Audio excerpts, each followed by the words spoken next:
महाराष्ट्र के रायगढ़ जिले में जिला परिषद और पंचायत समिति चुनाव का घमासान जारी है। सभी राजनीतिक दलों और नेताओं के लिए ये चुनाव सामाजिक राजनीतिक अस्तित्व और प्रतिष्ठा बचाने का बन गया है।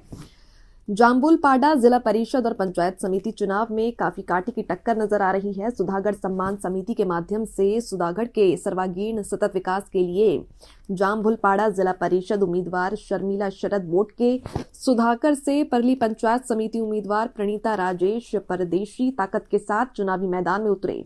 सभी पदाधिकारियों और कार्यकर्ताओं ने विधानसभा क्षेत्र में घर घर जाकर प्रचार किया है। प्रत्याशियों को लोगों से बड़ा समर्थन मिल रहा है। जिन नेताओं के पास विकासात्मक दृष्टिकोण है, लोगों के सवालों और समस्याओं की समझ है, जो मुसीबत में फंसे लोगों की मदद करने की पहल करते हैं, उन्हें चुनाव लड़ने का मौका मिला है। इस विभाग में लंबित विभिन्न प्रश्नों और समस्याओं का समाधान करके जनता को उचित न्याय दिलाएंगी, ऐसा शर्मिला बोट के प्रणीता परदेसी ने कहा। आपली आई न घाबरता या उमेदवारासाठी उभी राहिली आणि आपला सुधागड जिंकायलाच पाहिजे। आपल्या सुधागडवर दुसऱ्या कोणाची स्थापना व्हायलाच नाही पाहिजे।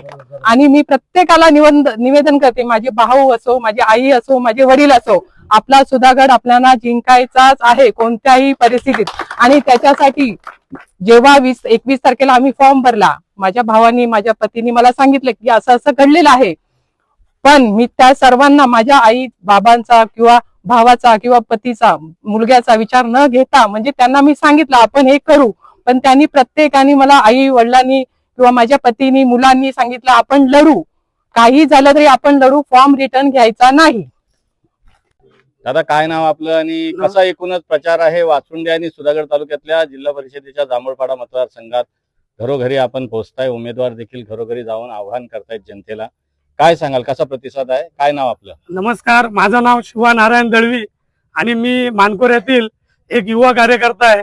शरद दादांचा एक युवा कार्यकर्ता आहे, राजेश दादा परदेशी यांचा युवा कार्यकर्ता आहे। आणि दादा प्रचाराचा जर विचार केला तर खऱ्या अर्थाने ही निवडणूक जनतेने हातामध्ये घेतलेली आहे। ही निवडणूक आता राजेश दादा परदेशी, शरद दादा बोडके, आतिश दादा सागळे यांची राहिलेली नाहीये। ही निवडणूक आता जनतेची निवडणूक झालेली आहे आणि प्रत्येक तळागाळातला आपला जनता या मैदानात उतरली आहे। कोणीही कुठल्याही आमिषाला बली गेलेला नाहीये आणि खऱ्या अर्थानं ही निवडणूक आता कुठल्याही राजकीय पक्षाची राहिलेली नाहीये। जरी आपण सुधागड सन्मान समिती म्हणून लढत आहोत आणि या सुधागड सन्मान समितीची प्रमुख अंग असेल ती म्हणजे जनता, आणि ही तळागाळातली जनता आज आपल्या सोबत आहे।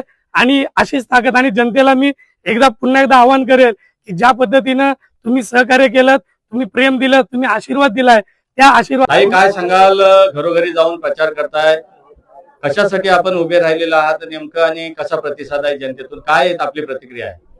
मी सौ प्रणीता राजेश परदेशी, मी शिवसेना या गटातून मशाल या चिन्हावर लढत आहे। तर जसे राजेश दादा परदेशी समाज कार्यासाठी म्हणजे नेहमी उभे राहतात खंबीर, तशीच त्याप्रमाणे मी त्यांच्या खांद्याला खांदा लावून महिलांसाठी नक्कीच सहकार्य करेन।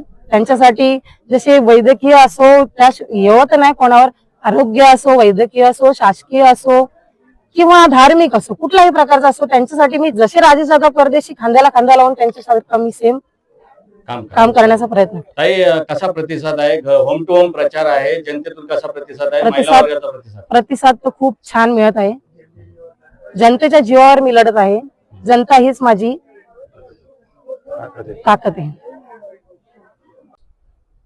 दादा काय सांगाल, आपण जिल्हा परिषद पंचायत समिती निवडणुकीच्या रणांगणामध्ये अनेक उमेदवार उतरवलेले आहेत आणि प्रचार देखील चालू आहे, काय परिस्थिती आहे सध्या, काय एकूणच सांगाल, काय आपली प्रतिक्रिया?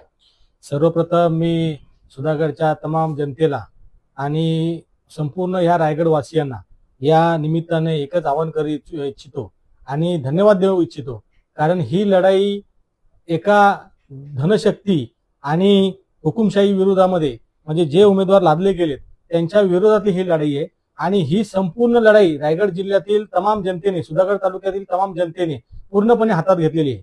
जर तुम्ही बघाल, आज आम्ही ज्या गावोगावी प्रत्येक गावोगावीच्या प्रचार रॅलीचा आम्ही हे करतोय, आयोजन करते, तर त्या प्रत्येक प्रचार रॅलीमध्ये तुम्हाला सर्वसामान्य चेहरे जे जुने आहेत म्हणजे वयस्कर लोकांपासून तरुणांपर्यंत सर्व लोकांची गर्दी आहे। आज ह्या 40 वर्षामध्ये ह्या भागामध्ये काम करत असताना विकास आता ही शेवटची संधी कशासाठी पाहिजे, विकास कशासाठी यांना करायचा आहे। जर 40 वर्षात जर यांना विकास करता आला नसेल ते ह्या आता पुढील 5 वर्षासाठी विकासाचा काय यांच्याकडे रोडमॅप आहे. ही निवडणूक सर्वसामान्य जनतेची, सर्वसामान्य कार्यकर्त्यांची निवडणूक आहे. आमची इच्छा एवढीच आहे की कार्यकर्त्यांनी, म्हणजे माझ्या पक्षातला पण कार्यकर्ता असो, समोरच्या पक्षातून कार्यकर्ता असो, फक्त कार्यकर्त्यांना सतरंजा उचलण्यापर्यंतच लोकांनी सीमित ठेवू नये. ही निवडणूक कार्यकर्त्यांची होती, कार्यकर्त्यांनी लढवली दिली पाहिजे होती. परंतु ह्या निवडणुकीचं चित्र संपूर्णपणे वेगळं आहे. ही निवडणूक जनतेने हातात घेतलेली आहे.